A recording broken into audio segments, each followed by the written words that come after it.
Talia Renfro was 34 years old when she climbed the private staircase to the mezzanine of Maison Verlaine, the restaurant she'd quietly co-owned for 3 years under a name Dorian had never thought to ask about. She wasn't there to dine. She was there to check on a table before a critic's visit. Below her, in the corner booth reserved for guests who tipped well and asked for discretion, sat her husband. His hand rested over a woman's wrist. Sable was 29. Laughing at something Dorian said like she'd heard it before, many times. Dorian had told Talia he had a client dinner. He'd told his mother his wife was barely involved in her own career. He had no idea the woman signing off on tonight's wine list, the menu, even his table, was the one he'd just lied to. Talia didn't move. She didn't gasp. She watched her husband order champagne in a restaurant he didn't know he was a guest in. And quietly, she began to plan. Before we dive in, comment where you're watching from today. And if stories like this speak to you, hit subscribe because tomorrow's story is even more intense. The invoice was for $214,000. Talia read every line of it twice, not because she doubted the numbers, but because she had trained herself never to approve anything she hadn't fully understood. New ventilation system for the south kitchen. Custom cold storage units, retiled prep stations.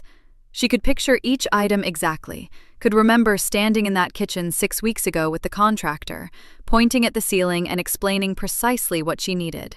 She clicked Approve and signed the authorization under the account name Verlaine Hospitality Group, LLC. Not her name. Never her name. At least, not anywhere obvious. She closed the laptop and sat back in her chair. Her small home office smelled like coffee and cedar.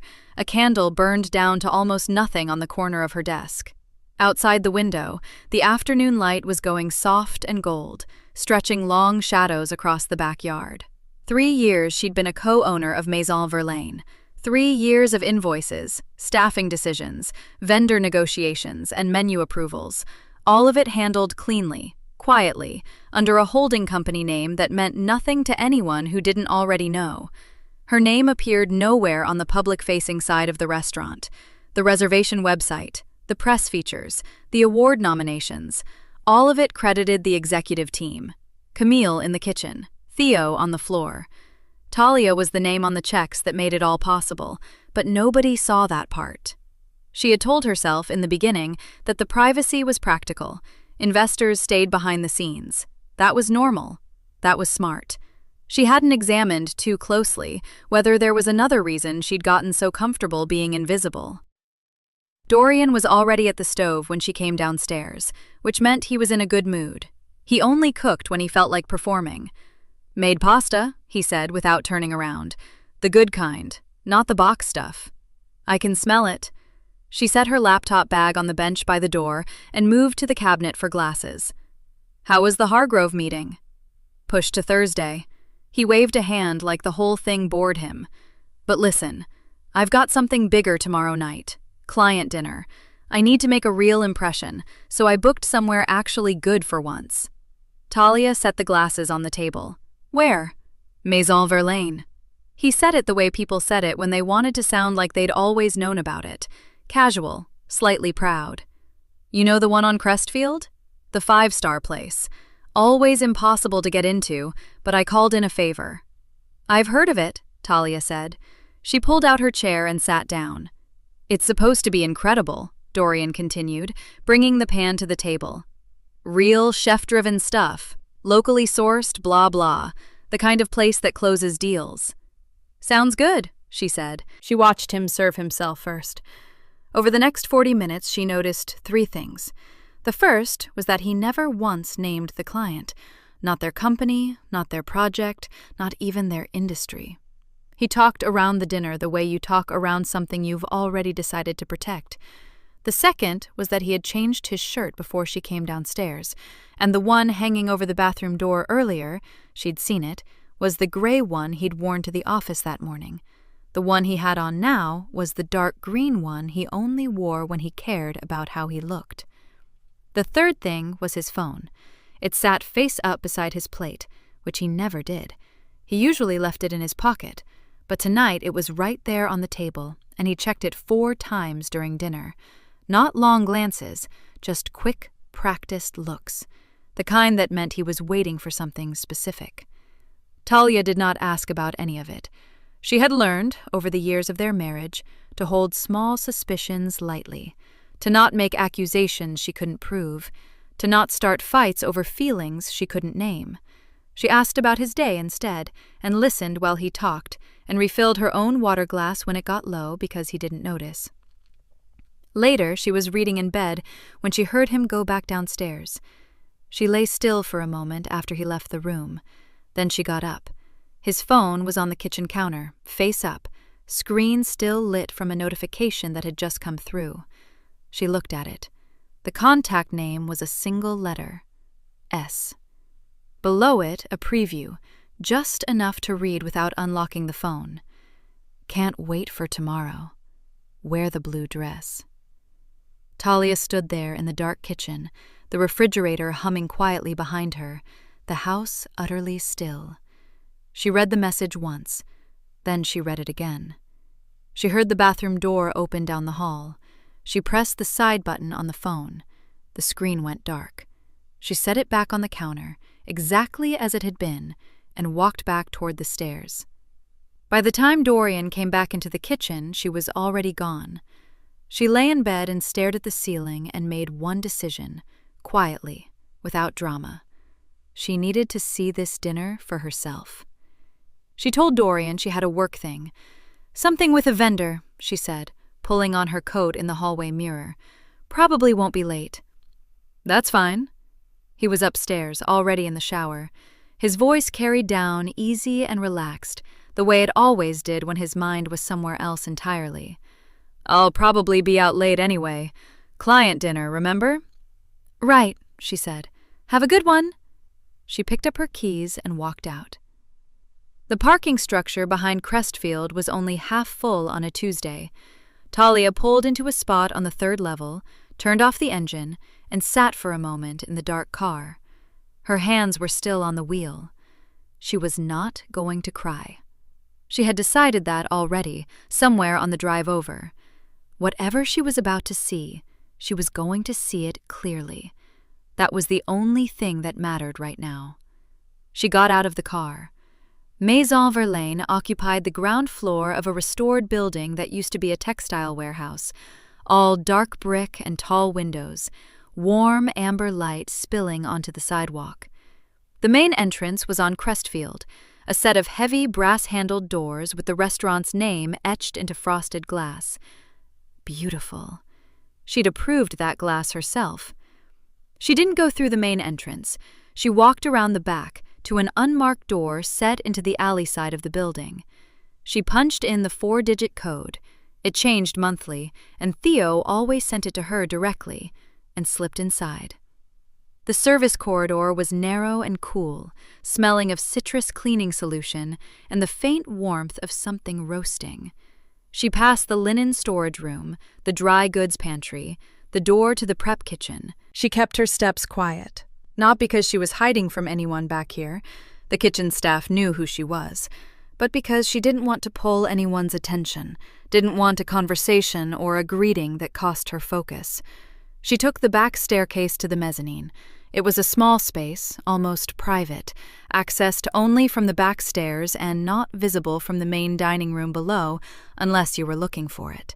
It held 4 two-person tables, used for overflow on busy nights and for the occasional VIP guest who wanted to watch the floor without being watched.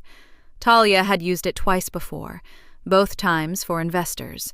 Both times she'd looked down at the room below and felt that quiet, specific satisfaction of seeing something you built actually working. Tonight she stood at the railing and waited. The dining room was about 2/3 full, low music underneath the hum of conversation, candlelight catching on glassware.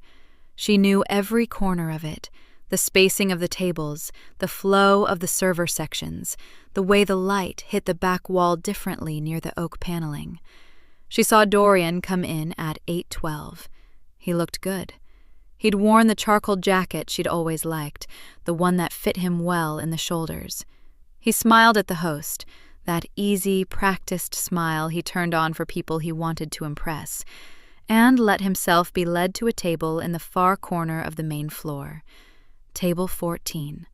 It was a corner booth, tucked slightly back from the main traffic of the room, framed by a low partition of dark wood.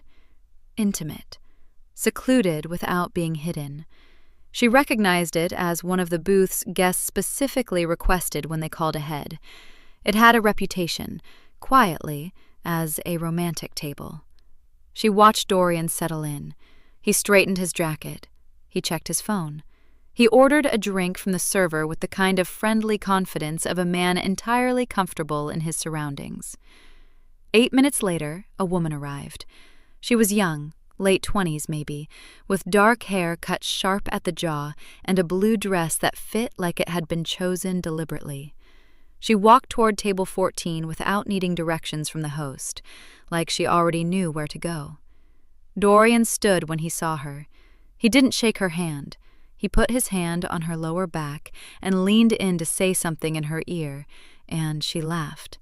A private laugh, a laugh that had a history behind it, and slid into the booth beside him. Not across from him, beside him. They sat close. His arm found the back of the booth. Her hand rested on the table, and, after a moment, his came to cover it. Talia watched. She watched the way Sable tilted her head when she talked, the way Dorian leaned in, the way neither of them looked around the room, the way people do when they're somewhere they shouldn't be. They looked settled, easy, like this was just another Tuesday in a routine that had been going on for a long while. Talia's chest was tight, but her eyes were dry. She stood at the mezzanine railing for 4 more minutes. Then she stepped back from the edge, took out her phone, and typed a message to Theo Marsh. "Are you in the building? Need 5 minutes in the back office. Just us." His reply came in under a minute. "Be there in 2." The back office was a small, practical room behind the main kitchen corridor. A desk, 2 chairs, a monitor showing the reservation system, stacks of vendor invoices on one shelf, and staffing schedules on another. It smelled like printer paper and coffee. Talia had always found it steadying, this room. It was a working room, a room for decisions. Theo knocked once and came in, pulling the door shut behind him. He was a tall man, calm-faced, the kind of person who carried authority without announcing it. He looked at her once, just one careful look, and didn't ask if she was all right. "What do you need?" he said. Talia sat down in the chair across from the desk. She folded her hands in her lap. "I need the reservation history for table 14, she said, quietly. No one else needs to know I asked. Theo nodded once, already moving toward the monitor. "How far back?" he said. "As far as it goes," she said. Theo pulled up the reservation system and typed with 2 fingers, steady and unhurried. The printer on the shelf hummed and clicked. A single sheet came out. He picked it up, looked at it once, and handed it to her without a word. Talia took it. The log was formatted simply. Date, time, party size, table number, name on the reservation, payment method. She read down the column. 4 entries, all table 14, all under the name D. Renfro. The first one was 6 months ago, a Tuesday in late March. Party of 2. The charge settled to a card ending in 4471, flagged in the notes as corporate, client entertainment. The second was 7 weeks later, same table, same card. The third, 5 weeks after that. The fourth was tonight. Talia set the paper down on the desk. She smoothed it flat with her palm, slowly, the way you smooth a crease you already know won't come out. 6 months, 4 dinners, the same booth, the same card, the same woman in a blue dress who already knew where to go when she walked in. "The card," Talia said. "Is it always the same one?" "Every time," Theo said. "Corporate account, same last 4. She nodded. The room was quiet except for the faint, muffled sounds of the kitchen, a pan hitting a rack, a brief burst of voices, then nothing. The restaurant was still running. Out on the floor below, Dorian was still sitting in that booth with his arm behind a woman who was not his wife, ordering from a menu his wife had approved. "There's one more thing," Theo said. His voice was careful, not reluctant, just measured, the way it got when he was handing her something he wasn't sure how she'd receive. "Tell me," she said. He leaned back slightly against the edge of the desk. "Back in April, second visit, I think, based on the date, one of the servers mentioned it to me in passing, said the woman at table 14 had asked her, during service, whether the owner ever came in to eat. Like, in person." He paused. She made it sound casual, half a joke, but she was specific. She asked if the owner was ever on the floor. Talia looked at him. "The server didn't think anything of it," Theo said. "I didn't either at the time. Guests ask about ownership sometimes, especially at places with a reputation. I filed it away and forgot about it." He met her eyes. "I remembered it just now." Talia was quiet for a moment. She thought about that. A woman sitting at a corner booth on her second visit, leaning over to ask a server. Casual, half joking, like it was nothing, whether the owner ever showed up. Specific enough to ask about the floor. Specific enough that the server mentioned it to the manager, even in passing. That wasn't idle curiosity. That was someone checking a perimeter. The tightness in Talia's chest shifted into something else, something colder and more precise. "She knew the name," Talia said quietly. It wasn't a question. "She knew enough to wonder if she'd run into me here." Theo didn't confirm it. He didn't need to. The answer was already sitting on the desk in black and white, 4 lines on a printed page. Talia picked the paper up again and folded it once, neatly along the center. She set it in her coat pocket. "Okay," she said. She breathed in, breathed out. She looked at the wall of staffing schedules for a moment.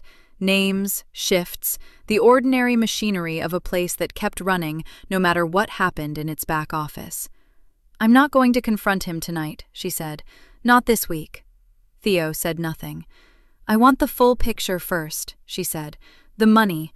I need to understand what that corporate card actually is, what account it's attached to, whether it's even a real client entertainment budget or something else.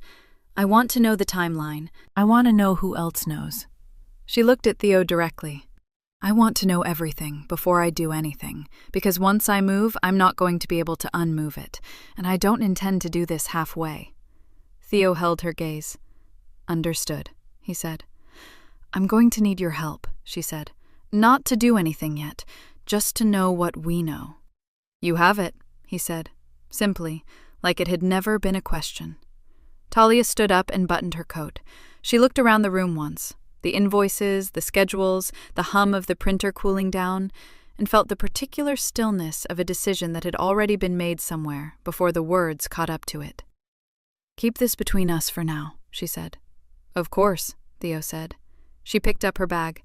"The floor looks good tonight, by the way." "It usually does," he said. She almost smiled. Then she walked out of the back office, down the service corridor, and out the unmarked door into the alley. The night air was cool against her face. She found her car on the 3rd level of the parking structure, got in, and sat for a moment with the folded paper in her pocket and both hands on the wheel. Then she started the engine and drove home to her husband. Camille's apartment smelled like garlic and black soap. It always did.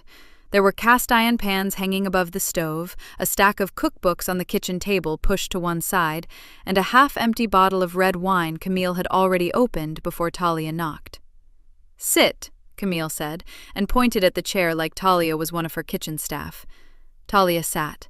She pulled her laptop from her bag, then a folder, printed bank statements from their joint checking account, their joint savings, and the shared credit card Dorian used for household expenses. She had logged in 3 nights ago, after Dorian fell asleep, and spent 2 hours scrolling through 12 months of transactions, copying everything she didn't recognize into a separate document. There was a lot she didn't recognize. Camille poured 2 glasses and took the chair across from her without ceremony. She reached for the first statement. "Talk me through what you found." "Start at the top," Talia said. The savings account was the one that stopped her cold first. For 3 years, they had been depositing a fixed amount every month into what Dorian called the house fund, money set aside for a down payment on the home they had talked about buying once the market settled. Talia had been contributing from her personal income. She had never questioned it. She trusted the account existed the way it was supposed to. It did exist. The deposits were there, but they weren't staying. Camille ran her finger down the column. "These withdrawals," she said. "The ones marked transfer, external." "Every month," Talia said, "for at least 11 months. "How much?" "Between 2,000 and 4,000, depending on the month." Camille was quiet. She did the math the same way Talia had done it 3 nights ago, sitting alone at the kitchen table with the house dark and Dorian's shoes by the door. "That's close to $30,000, Camille said. 31, roughly, Talia said, give or take. Camille set the paper down. "Where is it going?" she asked. "That took me longer." Talia opened her laptop and turned it so Camille could see the screen. "The external account the transfers are linked to is registered under a shell name, DLR Holdings, which sounds like a business account. But I cross-referenced the routing number." She tapped the screen. "It's a private residential account, not corporate. I can't pull the actual address from what I have access to, but the account is in his name alone." Camille stared at the screen for a long moment. "So he opened a private account," she said slowly, "and he's been moving your shared savings into it, every month." "Our shared savings," Talia said. "Money I helped build." Camille leaned back in her chair and looked at the ceiling. Then she looked at Talia. "He's paying rent somewhere," she said. "That's what this is." "That's what I think," Talia said. "An apartment, a second address. Somewhere Sable's name was probably on the lease, or maybe just his, but either way, somewhere Talia had never been, paid for with money she had helped save." She picked up her wine glass, set it back down without drinking. "There's something else," Camille said. Her voice changed on those 3 words. It got quieter, more careful, the way Camille's voice got when she was about to say something she would rather not say. Talia looked at her. "Marcus told me," Camille said. Marcus was an old mutual friend, someone who moved in Dorian's work circle, came to their dinner parties, sent a Christmas card every year. "He mentioned it 2 weeks ago. I didn't know what to do with it yet." She paused. "Dorian's been saying things, to people, about you." Talia kept her face still. "What kind of things?" Camille folded her hands on the table. "That you've let yourself go. Since you got more involved in the restaurant. That you're always tired, always distracted. That you stopped caring how you looked." She met Talia's eyes and didn't look away. "He's been comparing you to Sable. Not by name, apparently. Just, she's ambitious, not just busy. She actually takes care of herself." The words landed flat and specific, like something dropped on tile. Talia didn't move. She felt the shape of it, the particular cruelty of it. Not just the insult, the fear underneath the insult, the one she had carried quietly for years and told herself she was being irrational about. The fear that one day she would wake up and find that the years had made her invisible. That someone younger and sharper and less tired would make Dorian look at her the way he used to look at Talia, and that Talia would have no argument left. He had taken that fear, the private one, and he had handed it around at dinner parties like it proved something. She breathed in through her nose, once, slow, and something in her chest went very, very quiet. "Good," she said. Camille blinked. "Good?" "Good," Talia said again. Her voice was even. "Because now I know exactly what he thinks he's walking away with." She closed the laptop. She stacked the statements back into the folder and squared the edges. "I'm not just gathering evidence anymore, Camille." She looked up. "I'm building something, and when it's finished, it's going to cost him everything he's been hiding behind." Estelle Renfro's dining room was the kind of room that expected you to behave. Heavy drapes, a mahogany table that seated 12 but usually held 3, framed portraits of people Talia had never been introduced to, hung at the exact height that made you feel watched. Everything in that room was chosen to say something about the family who lived there, and none of it had ever said anything about Talia. She had been coming to these Sunday dinners for 9 years. 9 years of Estelle's careful smile, the one that lived just below warmth without ever quite reaching it.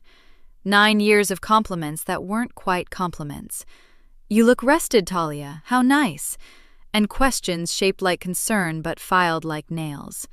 9 years of sitting at that table and feeling, despite everything, like a guest who hadn't yet been asked to leave. She knew how to do this. She set her bag by the door, accepted a glass of sparkling water she didn't ask for, and followed Dorian into the dining room like she always did. Dinner was roast chicken and haricots verts, served on the white china Estelle brought out for occasions that called for it, which, in Estelle's world, was any occasion she chose to elevate. Dorian was in good spirits. He refilled his mother's wine glass before she asked, laughed at his own stories, touched Talia's shoulder once in the performative way he sometimes did when his mother was watching. The picture of a good husband. Talia ate. She smiled at the right moments. She asked after Estelle's friend from the garden club whose hip had been replaced. And then, between the main course and dessert, Estelle said it. She said it the way she said most things, lightly, as if it had just floated to the surface of her mind unbidden. She was dabbing her mouth with a linen napkin when she glanced at Talia with that careful smile. "Dorian mentioned you've been stepping back a little lately," she said. "From the restaurant thing." Talia looked at her. "Did he?" Estelle set the napkin down, smoothing it once across her lap. "He said you're barely involved these days, which, honestly, Talia, I think that's healthy. Those late nights never suited you. You always looked so exhausted." Talia kept her hands in her lap, relaxed, still. "I suppose he would know," she said pleasantly. Estelle's smile widened by a fraction, the fraction that meant she was comfortable, that the conversation was going where she expected it to go. Dorian had gone quiet beside Talia in the specific way of a man who knew a topic was being walked into, but had decided not to stop it. "He just wants the best for both of you," Estelle said. Then, with the careful delicacy of someone setting down something fragile, "I think he's starting to think about what comes next. For everyone. He mentioned wanting to handle things quietly when the time comes. No fuss." Handle things quietly. Talia turned the phrase over once. "That sounds like him," she said. "Did he say what kind of timeline he had in mind?" Estelle glanced at Dorian, brief, almost imperceptible, a mother checking whether to continue. Dorian reached for his wine. "Nothing set in stone," Estelle said, but there was something satisfied in her voice, the tone of a woman who had been told more than she was currently sharing and enjoyed the difference. "He just said he's been talking to someone, getting his ducks in a row. You know how organized he gets when he's made up his mind about something." Talking to someone. An attorney. It could only mean an attorney. Getting his ducks in a row. Talia picked up her water glass and took a sip. The room was quiet except for the small sound of Dorian setting his wine glass down too carefully. "Of course," Talia said. She smiled at Estelle, warm, easy. "He's always been thorough." Estelle nodded, satisfied, and began asking Dorian about a property listing she'd read about in the paper. The conversation moved on. Talia let it move, asking a question here, laughing once there, passing the breadbasket when it came around. Inside, she was very still and very clear. He had already talked to a lawyer. He was planning to frame her as financially dependent, uninvolved, someone who had checked out of her career, checked out of her marriage, someone with no real stake in anything, so that when the papers came, she would have no ground to stand on. He thought he had time. He thought she didn't know. He thought she was the woman he had described to his mother, the tired one, the one barely involved. She hugged Estelle at the door. She thanked her for dinner. She walked to the car beside Dorian and said nothing until he peeled off toward the gas station 2 blocks away to fill his tank. Then she sat alone in the passenger seat for 30 seconds, Just 30. She picked up her phone and called Theo. He answered on the second ring. "I need you to accelerate everything," she said. Her voice was quiet, exact. "He's already talking to a lawyer. He has a head start." A pause, short. "How much time do we have?" Theo asked. "Not as much as I thought," she said. "We're working against his timeline now, not ours." The kitchen at Maison Verlaine was quiet at 8 in the morning. The prep crew wouldn't arrive for another hour. The dining room chairs were still upturned on their tables, legs pointing toward the ceiling like a small, silent forest. The only sounds were the low hum of the walk-in cooler and the distant clatter of a delivery being sorted in the back alley. Talia moved through the space the way she always did before service. Slowly, deliberately, the way a person moves through something they love and have earned. She ran one finger along the edge of the pass, checked the polish and the bar top near the host stand, stopped at the window that looked out onto the side street where the morning light was still pale and cool. She had been here 20 minutes when Theo found her. "Got a minute?" he said from the doorway. His voice was steady, but he was holding his phone in both hands, not casually, the way a person holds something they're not sure how to put down. She turned. "Close the door."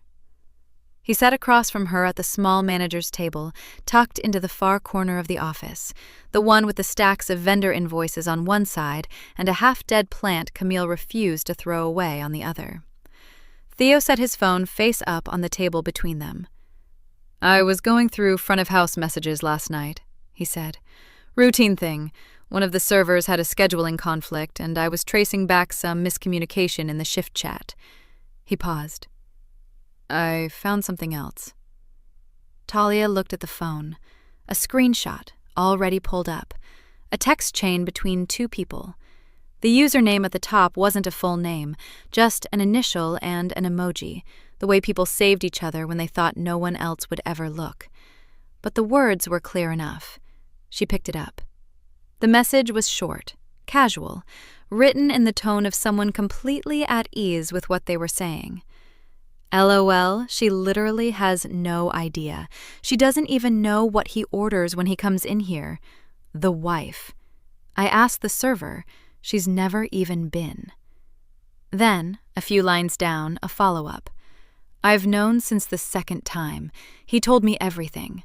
Married, yes, but like, is he though? You know?" And then, the last line. The one that sat in Talia's chest like something cold and heavy. "She's the kind of woman men leave, babe. It was just a matter of time." Talia set the phone down. She didn't put it down hard. She set it down the way she set things down when she was being very careful about what her hands did. The room was quiet. "One of our servers shared this?" she asked. "In a private chat. Not about the restaurant. Personal, but it passed through a group that included 2 front-of-house staff." Theo's voice was measured. "I wasn't snooping.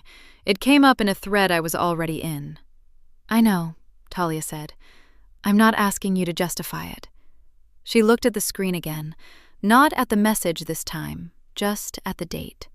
6 weeks ago. Sable had written that 6 weeks ago. 2 months into what the reservation records showed was a 4-visit pattern. She hadn't stumbled into something she didn't understand. She hadn't been fed a story that excused her. She had known. She had asked. She had confirmed it and then laughed about it with a friend. She's the kind of woman men leave. Talia had spent 9 years at Estelle's table, feeling like a guest who hadn't been asked to leave. And here was someone, 29 years old, sitting in a booth in Talia's own restaurant, saying what all of them apparently thought out loud. She felt something move through her. Not heat, not the kind of anger that came with tears behind it. Something quieter than that. Something that settled into the base of her spine and stayed there, cold and solid and very, very still. This was different from what she felt about Dorian. Dorian had made her feel invisible. That hurt. She knew what to do with that. But Sable had looked at her, at the idea of her, and decided she was nothing. A footnote. A woman too tired and too small to even be worth feeling guilty about. She had sat in a restaurant Talia owned, eaten food Talia had invested in, and joked about a wife she had never met and already dismissed. That required its own answer, a separate one. Talia looked up at Theo. "Save that message," she said. "Not the whole thread, just the screenshot. And make sure it's somewhere no one else can access it." "Already done," he said. She nodded once. Then she leaned back in her chair and looked at the far wall for a moment, not unfocused, but thinking, working something through. When she spoke again, her voice was calm, precise. "I want to talk about the night," she said, "the shape of it. Because it's not just Dorian anymore." She looked at Theo. She knew exactly what she was doing. She has to be in that room when it happens. And she has to understand, in front of the right people, that I knew too. Theo folded his hands on the table, waiting. "All right," she said. "Here's what I want." The attorney's office was on the 14th floor of a glass building downtown, the kind of place with thick carpet and no art on the walls. Clean, anonymous, the sort of office where people came to handle things quietly. Her name was Renata Cruz, and she had been recommended by a friend of Camille's, someone who specialized in asset protection and had, according to Camille, never lost a thing that mattered. She was small, maybe 60, with close-cropped silver hair and reading glasses she wore on a chain around her neck. Talia liked her immediately. "Walk me through the holding structure," Renata said at their first meeting, a yellow legal pad open in front of her. Talia did. All of it. Verlaine Hospitality Group, the initial investment 3 years ago, when Camille had talked her into it over a bottle of wine and a spreadsheet that somehow made sense at midnight. The subsequent capital contributions, the renovation invoice she had signed the morning before all of this started. Renata listened without interrupting. Then she asked 2 questions, wrote something down, and looked up. "He has no claim on this," she said, "not structured the way it is. But if he files first and a judge sees these assets listed without context, it could get messy before it gets clean." She set her pen down. "Let's make sure there's no mess." Over the next 2 weeks, they met 3 more times. Talia brought documents, Renata asked questions. Slowly, carefully, the way you'd reinforce the foundation of a building before a storm, everything was moved and named and locked into place. By the end of the 2nd week, Dorian could file whatever he wanted. He would find nothing where he expected to find leverage. The press night had been on the calendar for months. Maison Verlaine was a finalist for a regional culinary award that, in the restaurant world, meant something real. Judges, food critics, a photographer from a publication Camille had been dreaming about since culinary school. Theo had been coordinating the logistics for weeks. Guest lists, seating charts, timing, the exact order of the tasting menu. It was, by any measure, the most important night the restaurant had ever hosted. Dorian had booked his reservation 12 days ago. Theo had flagged it the moment it came through, not because he recognized the name immediately, but because the request was oddly specific. Private booth, champagne on ice before arrival. A note in the reservation field that read simply, "Special occasion, discretion appreciated." He had brought it to Talia without saying much, just slid the printed confirmation across the office table and waited. She had read it once, then looked up at Theo. "He doesn't know what night this is," she said. "No," Theo said. "He just picked a Saturday." She had almost smiled at that. Almost. Because it was such a Dorian thing to do. Impulsive, self-assured, never thinking to check what else might be happening in a room he assumed existed for his benefit. They confirmed the overlap without touching anything. No cancellations, no adjustments. The reservation stayed exactly as Dorian had placed it. Theo simply continued his work, the same work he would have done regardless, making sure every other element of that evening was locked down tight. The guest list for press night was finalized 2 days later. Journalists, judges, 2 restaurant investors Camille had been cultivating for a year, and near the bottom, under a corporate block booking from a mid-sized real estate firm, a standing reservation for a table of 4. Talia read the name next to it, set the paper down. read it again. Marcus Webb, senior partner, Sable Voss's direct supervisor. His firm held a standing quarterly reservation, had for 2 years.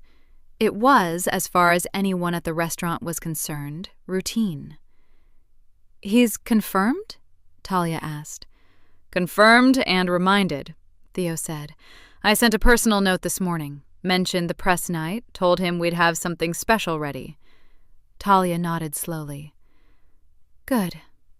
She thought about Sable, sitting in that booth, Dorian reaching into his jacket pocket, the champagne already chilled, the way he'd requested. His whole careful little scene, designed to feel cinematic. And Marcus Webb, 20 feet away with a clear sight line to the room. She looked back at Theo. "The seating chart, table 14. Where does it sit relative to the main floor?" Theo turned the chart around so it faced her.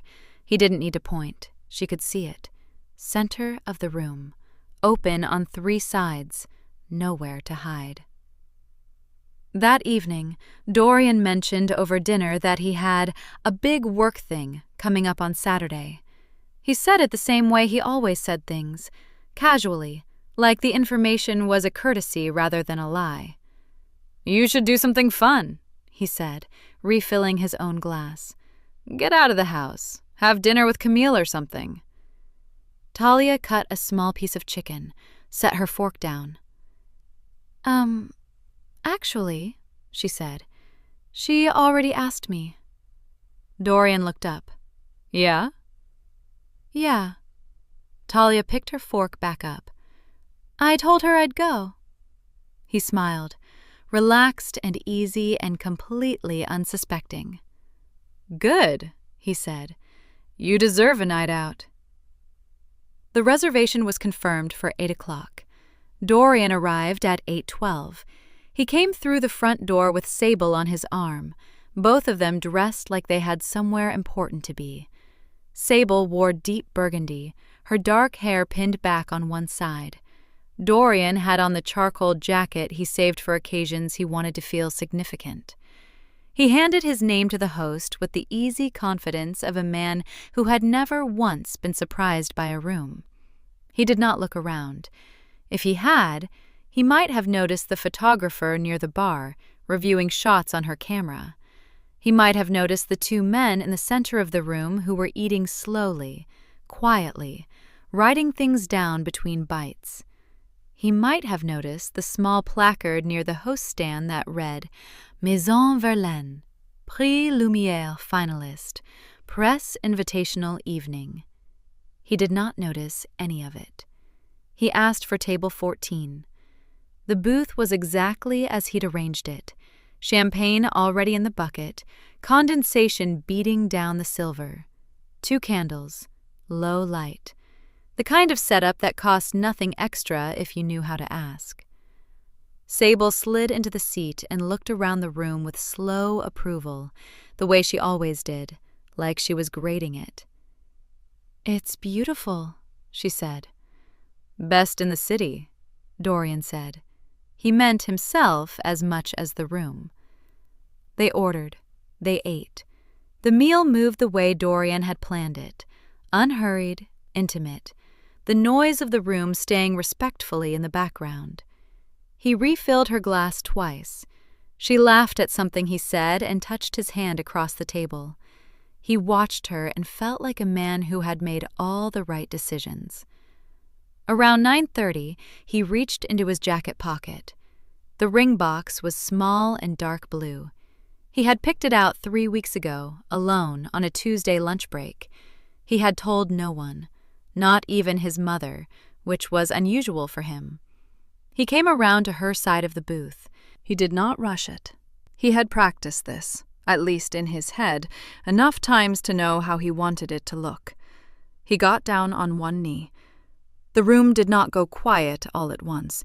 It happened the way a wave moves, table by table, a slow and spreading hush. The photographer near the bar looked up from her camera. One of the judges stopped writing. Marcus Webb, seated at a table of 4 20 feet away, set down his wineglass. Sable's hand went to her mouth. "I want to do this right," Dorian said. His voice was low, meant only for her. "I want—" "Mr. Renfro." The voice was Theo's, calm, precise, coming from the edge of the room near the kitchen hallway. Dorian looked up. Theo stood with his hands clasped in front of him, chin level, expression professionally neutral. Beside him, stepping into the light of the dining room with quiet and unhurried ease, was Talia. She wore black, simple, clean, nothing extra. Her hair was down. She looked, above everything else, completely settled. "Ladies and gentlemen," Theo said, not loudly, just clearly enough to carry, "Ms. Renfro, co-owner of Maison Verlaine." The room understood before Dorian did. She watched his face move through it, the confusion first, then recognition, then something that looked, for just a moment, like fear. She walked toward him at the same pace she would have crossed any room she owned. He was still on one knee. She stopped a few feet from the table, close enough that he couldn't pretend this was happening to someone else. "Get up, Dorian," she said. He got up. She looked at him for a long moment, not with fury, not with tears, with the specific, focused calm of someone who had been waiting for this exact point in time. "You've been bringing her here for 6 months," she said. "To my restaurant, table 14, always, charged to your firm's entertainment account." She reached into the small clutch she carried and set a folded paper on the table beside the ring box. "I have the records." The room was very still. "You've been taking $11,000 a month from our joint savings account, the one for the house we were supposed to buy together." She set a second paper beside the first. "I have those records, too." Dorian opened his mouth. She kept going. "You told people I let myself go, that I wasn't ambitious, that you needed someone more present." Her voice didn't waver. "I built this restaurant while you said that about me. I signed the renovation check the morning after you told me you had a client dinner."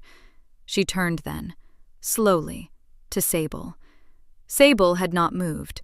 Her hand was still raised, hovering near her collarbone. Her eyes were wide and fixed on Talia. Talia looked at her the way you look at something you have studied carefully and understand completely. "The wife who doesn't even know what her husband eats for dinner," Talia said. She said it quietly, word for word, the exact cadence of something read and memorized and held in reserve. "You said that in the 2nd month. You've known about me from the start." She did not look at Marcus Webb when she said it. She did not need to. The room already knew who was sitting at that table. Sable's face went the color of old ash. Talia picked up the 2 papers from the table, folded them once, and placed them back in her clutch. She turned toward the kitchen. She walked.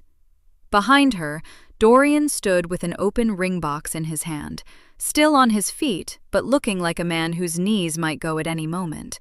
Sable sat frozen in the booth, staring at the tablecloth, the champagne untouched and going warm beside her. The dining room did not make a sound. The divorce papers were filed on a Thursday morning. Talia sat across from her attorney, Margaret Osei, in a clean, quiet office on the 14th floor of a building downtown. No clutter, no noise, just the low hum of the city outside and a stack of documents that Talia had been quietly building toward for weeks. Margaret slid the first folder across the desk. "The financial misconduct claim is solid," she said. "The diverted funds, the rental payments, the entertainment charges, all of it documented and traceable. He won't be able to argue financial dependency on his end. Not even close." Talia nodded. She had already read everything twice. She signed where the tabs told her to sign. The filing became public record by Friday afternoon. By Monday, Dorian's firm knew. It wasn't the affair that finished him there. Firms had survived worse than affairs. It was the entertainment account. 4 dinners at Maison Verlaine, billed under client entertainment, with no client. charged to the firm's card, absorbed into quarterly expenses, signed off and unquestioned for 6 months. Once the divorce filing surfaced the documentation, the firm's compliance officer had no choice but to look. And once they looked, they found the pattern. His name was off the door by Wednesday. Talia heard about it from Camille, who heard it from someone inside the firm who had never liked Dorian much to begin with. "Escorted out," Camille said over the phone. Her voice was flat, not gleeful. She knew Talia didn't need celebration, just confirmation. "Security badge deactivated. 2 boxes." Talia said nothing for a moment. "Okay," she said. That was all. Estelle did not call to yell. That surprised no one who knew her. She went silent instead, the way image-obsessed people do when the image is already broken. Not with anger, but with a kind of careful, quiet withdrawal, like she was already deciding which version of events she would tell at her next dinner party. Dorian called her 4 times in the first week. She did not answer. He left one voicemail that Talia heard about secondhand, his voice tight and searching, asking his mother to call him back, that it wasn't as bad as it looked, that he could explain. She never called back. The people in Estelle's circle had been at that restaurant, or knew someone who had. The story had moved fast through their social world, the way stories always do when they're too good, or too awful, to stay contained. A man on one knee, a wife stepping out of a hallway, a ring box left sitting open on a table like something forgotten at a crime scene. Estelle had spent 66 years building a particular kind of reputation. She was not willing to let Dorian dismantle it from a studio apartment, so she simply stopped answering. Sable's reckoning came quieter, but it landed just as hard. Marcus Webb said nothing to her directly that night. He had picked up his wine glass, set it back down, and finished his meal like a man who was processing information and filing it away. He had not made a scene. He didn't need to. The following Tuesday, his assistant called Sable's direct line and informed her that she was being reassigned from the Henderson portfolio and 2 other high-visibility accounts she had spent 18 months angling for. The reason given was brief and professional: restructuring of account management priorities. But in the hallway outside the conference room, someone had overheard Marcus use the phrase, "judgment concerns." That phrase traveled. It moved through the same professional network Sable had worked carefully to build: the lunches, the industry events, the LinkedIn connections she had cultivated like a garden she planned to live in. The people who heard it connected it to the story already circulating about press night at Maison Verlaine, about a woman who had mocked a wife she was actively deceiving, and then been made to repeat her own words back to herself in front of a room full of witnesses. The story didn't need anyone to push it. It simply spread, the way true things do. Sable stopped attending the Thursday networking breakfasts she had never missed. She stopped posting. She went quiet in the way that people go quiet when they realize the room they've been performing for has already made up its mind. Dorian moved out of the house on a Saturday in early November, 2.5 weeks after the filing. Talia was not home when it happened. She had arranged it that way. She had no interest in watching him carry boxes. She had no interest in his face. She learned afterward from a neighbor that he had taken his clothes, his monitors, a lamp from the living room, and the espresso machine. He had left the furniture. He had left the art. He had left everything that required a second trip, or a truck he apparently hadn't arranged. The house was very quiet when she came home that evening. She walked through each room slowly. She opened the windows in the kitchen, even though it was cold. She made tea. She sat at the table where she had deleted a text message from a phone that wasn't hers and decided she needed to see the truth with her own eyes. She sat there for a long time. Then she picked up her pen and drove back to Margaret's office to sign the rest. The award came on a Tuesday, not a dramatic Tuesday, not a Tuesday with weather or ceremony or any particular sign that something important was about to happen. Just a Tuesday in late April, pale gray sky, the smell of rain on the sidewalk outside Maison Verlaine's front door. The call came to Camille's phone first, because Camille was listed as the primary contact on the submission. She answered in the middle of plating a lunch service, handed the spoon to her sous chef without a word, and walked into the dry storage room. She was in there for 45 seconds. When she came out, her eyes were wet. She called Talia. The award was called the Alden Prize. It was not the biggest culinary honor in the country, but it was the most respected one in their region, and it came with a profile piece in a food publication that reached the kind of readers who decided where to celebrate, where to take clients, where to mark the moments that mattered. The profile piece ran 3 weeks later. Talia was in it, not buried in the credits, not listed as a silent stakeholder, not among others involved in the restaurant's operations. She was photographed standing in the dining room, hands loose at her sides, the warm amber light of Maison Verlaine behind her.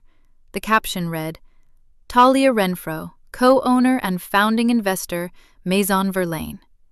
She read the caption twice. She didn't cry. She just sat with it for a moment, the way you sit with something you've wanted for so long that when it finally arrives, it feels quieter than you expected. Not smaller, just quieter. Her apartment was on the 3rd floor of a building 12 minutes from the restaurant. She had renovated it slowly, deliberately. New floors in November, fresh paint in January. A kitchen shelf she had built herself on a Sunday afternoon with a drill she bought and didn't apologize for buying. It was small, and it was entirely hers. She kept the windows open in the mornings. She made her coffee without anyone else's schedule in her way. She stayed late at the restaurant on the nights she wanted to, and she left early on the nights she didn't. She was sleeping better than she had in years. She heard about Dorian the way you hear about weather in a city you've left. Secondhand, briefly, without urgency. He was renting somewhere small, a 1-bedroom in a neighborhood he would have called beneath him 2 years ago. His name had not reappeared in any professional context she'd seen. A mutual acquaintance mentioned, without prompting, that Estelle had taken a trip to visit her sister in Atlanta and seemed to be staying longer than planned. Talia did not ask follow-up questions. She heard about Sable even less. Someone from the industry mentioned in passing that she had left the firm over the winter, that she'd gone quiet on the networking circuit she used to work so visibly. No one seemed to know exactly where she had landed. Talia did not look her up. There was nothing there she needed. On the Friday after the Alden Prize was announced, Talia arrived at Maison Verlaine at 6 in the evening. Not to work. She had asked Theo to hold table 14, the corner booth, the one with the good light, the one Sable had requested by name every time she came in with a man she had no right to. Talia slid into the seat and looked at the room. Really looked at it. The warm walls, the low hum of a full dining room, the sound of Camille's kitchen running clean and precise behind the pass. She had loved this place since before she owned it. She had loved it quietly, the same way she had loved a lot of things she never said out loud. That was finished now. Camille came out of the kitchen, still in her chef's coat, a glass in each hand, Theo behind her with a third. They sat down without ceremony. No one made a speech. No one needed to. Camille set the glasses on the table.